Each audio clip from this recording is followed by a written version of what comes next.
এটা ভিডিও লৈ আপোনালোকক স্বাগতম জনাইছো। আজি উৰুকা সবৰে ঘৰতো আজি আৰু পুৰা খানা হ'ব, দুখীয়ায়ো খাব ধনীয়েও খাব, সকলোৰ ঘৰতে উভৈ নদী বিশেষকৈ মাঘ বিহুটো আৰু খেতি পথাৰৰ সবৰে হয়। যেতিয়া মাঘ বিহুটো সকলোৰে ঘৰতে উভৈ নদী হয় আৰু খানা আমাৰ মাছ আনিছে, আজি এতিয়া মাংস আনিব, তেনেকৈ যা যোগাৰ কৰিছে আৰু সঞ্জুহঁতৰ ঢেৰা ঘৰতে ভোজ খাব, ঘৰতো এনেকৈ যোগাৰ কৰিছোঁ আৰু মানে বিহুৰ পিঠা পনা সকলো বনোৱা হৈ গ'ল।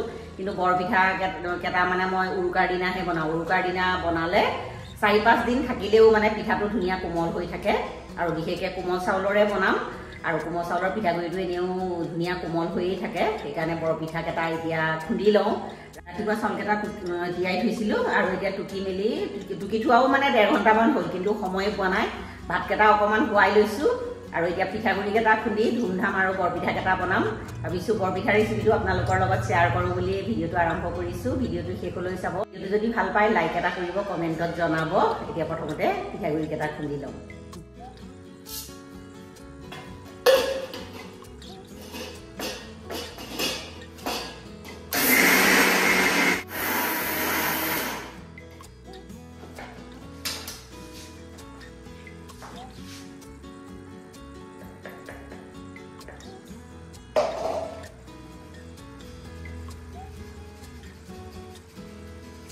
পিঠাগুড়িকেইটা খুন্দা হৈ গ'ল আৰু মই মানে পিঠাগুড়ি খুন্দাৰ আগতে কেক এটা অভেনত দিম বুলি যোগাৰ কৰি ল'লোঁ।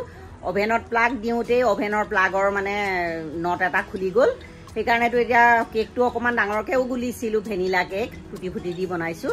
আৰু এতিয়া ডাঙৰ চচপেন এটাতে জুইকুৰা জ্বলাই ঢেঁকী ঘৰতে বহাই দিছোঁ আৰু তাকে এতিয়া পিঠাগুড়িখিনি খুন্দা হ'ল, চাবলৈ আহিছোঁ, আপোনালোককো দেখাওঁ বলকচোন। এই ভেনিলা কেক বহাইছোঁ চচপেনতে ঢেঁকী ঘৰৰ চৌকাত। এতিয়া অকণমান লাগে আৰু চেক কৰিবলৈও হোৱা নাই। এইয়া দেখিছে ফুলি আহিছে ধুনীয়াকৈ, হ'ব। এতিয়া জুইকুৰাই জ্বলাই দিছোঁ। কাঠখৰি কেক বহাওঁতে মানে কাঠখৰি জুই লাগে, মই তেতিয়া কাঠখৰি 17 এডাল সোমোৱাই দিছোঁ। হৈ যাবগৈ আৰু 10 মিনিটত কেক হৈ যাব। কেকটো জুইত বহালে অকণমান মাজে মাজে চাই থাকিব লাগে না, জুইটো কমি গ'লে পিছত আকৌ ফুলি অহা বস্তুটো আকৌ যোৱা বেলুনৰ নিচিনা হৈ যাব। সেইকাৰণে জুইটো মানে কাঠখৰি জুই দিব লাগে আৰু চাই থাকিব লাগে। এতিয়া মই কেকটো আৰু 10 মিনিটমান লাগিব। আজি বতৰটো ঢেলেকা, এতিয়া অকণমান আকৌ ৰ'দটো ৰেঙাব ধৰিছে। ৰাতিপুৱাৰ পৰা বতৰটো খুব ঢেলেকা আজি উৰুকা। মই চুৱেটাৰ পিন্ধি লৈহে কাম কৰি আছোঁ। এতিয়া পিঠাগুড়িকেইটা গুলি লওঁগৈ, গুলি পেলাই অকণমান ৰেষ্ট দি থ'ম, তেতিয়া আৰু ভাতখিনি ইহঁতক দি ল'ম আৰু তাৰপিছত আৰু লাগি থাকিম। দেখাই যাম, ভিডিঅ'টো শেষলৈ চাব। বৰপিঠাৰ কাৰণে গুড় অলপ মিহিকৈ কুটি ল'লোঁ আৰু এতিয়া বাতি এটাতে দি দিলোঁ। তাত 1.5 কাপমান কুহুমীয়া পানী দি ধুনীয়াকৈ গুলি ল'লোঁ আৰু এইখিনি গুড়ৰ পানীতে এডোখৰ আদা আৰু 4টামান ইলাচি থেতিলিয়াই লৈছিলোঁ, সেইখিনিও দি দিলোঁ। চামুচ এখনে ঘুটি দিলোঁ, তেতিয়া আদা আৰু ইলাচিৰ ফ্লেভাৰটো পিঠাত আহিলে বৰ ধুনীয়া লাগে খাই। আৰু এতিয়া বাউল এটাতে চেকনিত গোটেইখিনি চেকি দিলোঁ। আদা আৰু ইলাচিটো এইটো চেপি পেলাই সিটাখিনি চাহ বনালে দিলে খাই ভাল লাগে। আৰু এতিয়া মই গুড়ৰ পানীতে কমাই পিঠাগুড়ি দি পিঠাগুড়ি বেটাৰটো গুলি ল'ম। আৰু পিঠাগুড়িখিনি মানে একেবাৰতে দিব নালাগে, কমাই দি গুলিলে মানে ধুনীয়াকৈ গোটা গুটি নহয় আৰু। এতিয়া বেটাৰটো গোলা হৈ গ'ল, তাত নিমখ 1/2 চামুচ দিলোঁ, বেকিং চ'ডাও 1/2 চামুচ দি অকণমান পানী দি আৰু আকৌ বেটাৰটো ধুনীয়াকৈ 2-3 মিনিটমান গুলি ল'লোঁ আৰু মোৰ বেটাৰটো পূৰা ৰেডি হৈ গ'ল। আৰু এতিয়া মই ঢাকনা এখন মাৰি 15 মিনিটমানৰ কাৰণে থৈ দিম। ইফালে কেকটো ৰেডি হৈ গৈছে, চেক কৰি চালোঁ ধুনীয়াকৈ ফুলিছে, এয়া চাওকচোন। 25 মিনিটত একদম কেক এটা ৰেডি হৈ গ'ল। এতিয়া জুইখিনি উলিয়াই থৈ আহিলোঁ। এতিয়া সঞ্জুহঁতক ভাতকেইটা দি লওঁ, তাৰপাছত পিঠা বনাম আৰু। পিঠাৰ বেটাৰটো ৰেষ্ট দি থোৱা 15 মিনিট হৈ গ'ল। এতিয়া পিঠাকেইটা মই বনাওঁ। বৰপিঠা ভাজিবলৈ কেৰাহীখনতে তেল দি দিছোঁ। এইখিনি আমাৰ গৰম হৈছে। এনেকৈ ষ্টীলৰ সৰু গিলাচ এটাতে মই বেটাৰ অলপ ভৰাই লৈছোঁ। হেতাৰে দিলে মানে পুৰি যায়। চাইজটো নিজৰ ওপৰত কথা আৰু, কিমান ডাঙৰ বনায় কিমান সৰু বনায়। ধুনীয়াকৈ ফুলি আহিছে চাওকচোন। বৰপিঠা যে বৰে পিঠা আৰু একেবাৰে বেলুন ফুলা দি ফুলে।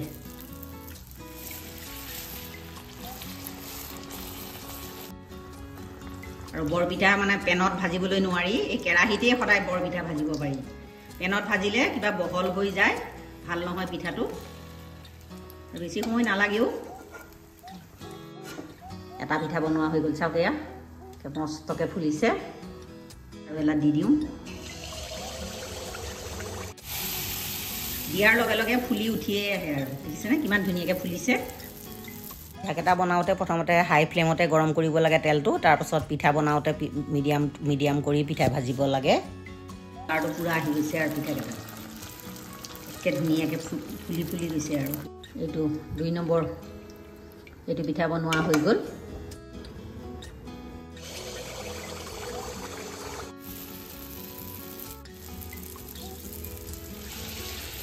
মোৰ এইখিনি পিঠা ভজা হৈ গ'ল আৰু অলপ আছে বেটাৰ সেইখিনি কাইলৈ ভাজিম আজি ইমানতে সামৰণি মাৰিলোঁ বৰপিঠা আৰু বৰপিঠাখিনি দেখিছেনে কিমান ধুনীয়াকৈ ফুলিছে মই এটা ভাঙি দেখাই দিম এই চাওকচোন ভিতৰত কিমান ধুনীয়াকৈ জালি হৈছে আৰু ইমান দেখিবলৈ যেনেকুৱা ধুনীয়া খাবলৈও বিৰাট টেষ্টি কোমল চাউলৰ বৰপিঠা ৰেচিপিটো কেনে পালে জনাব ৰেচিপিটো যদি ভাল পায় লাইক কমেণ্ট ছাবস্ক্ৰাইব কৰি দিব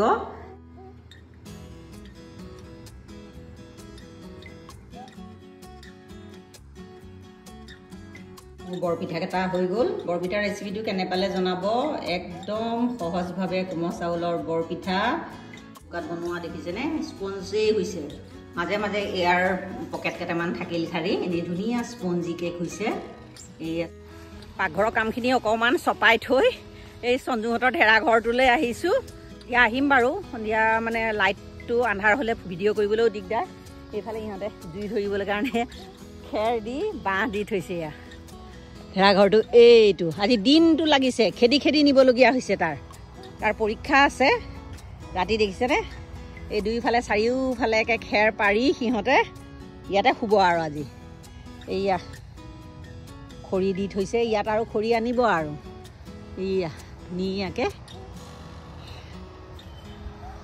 বছৰ দিনীয়া ভোগালী বিহু আৰু ঢেৰা ঘৰ এটা নাসাজাকেনো কেনেকৈ থাকিব আৰু তাৰ পৰীক্ষা যদিও মানে ৰাতি দেৰিলৈকে থাকিবলৈ নিদিওঁ বুলি কৈছোঁ কিন্তু অকণমান সময়টো সি জুই ফুৱাবই আৰু ঢেৰা ঘৰটো চাওকচোন কি ধুনীয়া হৈছে এই আমাৰ ওচৰৰে আমাৰ সঞ্জুহঁতৰ লগৰ আৰু দুটামান অকণমান ডাঙৰ আছে সিহঁতকেইটাই বনাইছে দুদিনৰ ভিতৰত ঢেৰা ঘৰটো বনাইছে ইয়াত সন্ধিয়া এপাক আহিম বাৰু এতিয়া যাওঁ ঘৰতো ঢেৰ কাম আছে আপোনালোকক অকণমান দেখালোঁ ঢেৰা ঘৰ এভৰিৱান আজি নেক্সট ডে কালি সন্ধিয়া ভিডিঅ' কৰা একদম ব্যস্ততাৰ কাৰণে ভিডিঅ' কৰাই নহ'ল এতিয়া ৰাতিপুৱা পুৰা গা পা ধুই এতিয়া অগ্নি সেৱা কৰোঁ আৰু ঢেৰা ঘৰলৈ অগ্নি সেৱা কৰিবলৈ যাবলৈ ৰাস্তা পাৰ হৈ যাব লাগিব চাকি বন্তি লৈ যাবলৈ দিগদাৰো সেইকাৰণে প্ৰত্যেক বছৰে আমি মানে ঢেঁকী ঘৰৰ জুহালতে অগ্নি সেৱা কৰোঁ বাবাকে মই সঞ্জু দেৰিকৈ উঠিছে সি পিছত কৰিব আৰু অগ্নি সেৱা মই এতিয়া যোগাৰ কৰি লৈছোঁ এতিয়া অগ্নি সেৱা কৰোঁগৈ যোগাৰ কৰি লৈছোঁ আলু তিল ধান মাছ চাউল চব লৈছোঁ আৰু এয়া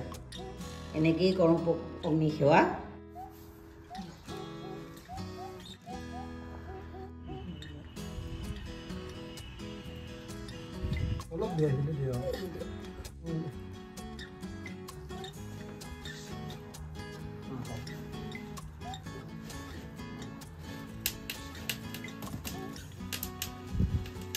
সেৱা কৰি আহিলোঁ আৰু অগ্নি সেৱা কৰিয়ে আমি আলু আৰু তিল মুখত দিওঁ তাকে বাবাকো দিছোঁ ময়ো খাওঁ এতিয়া এয়া মোৱা আলু মিঠা আলু আৰু তিল প্ৰথমতে আমি এয়া খাম এতিয়া মানে দাঁত নোহোৱা মানুহে এইটো তিলৰ লাড়ু খাব নোৱাৰে কিন্তু দাঁত হোৱা মানুহৰ কাৰণে বেষ্ট তিলৰ লাড়ু সদায় একদম বহুত টাইট হ'ব লাগে মুৰুক উঠিলে খাই ভাল লাগে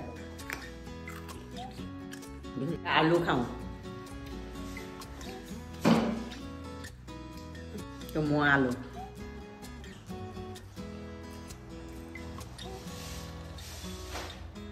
প্ৰথম এই ছিজনৰ প্ৰথম আৰু এই মাঘৰ বিহুতে মুখত দিওঁ মোৱা আলু এতিয়া আলু খাই লওঁ চাহ একাপো খাই লওঁ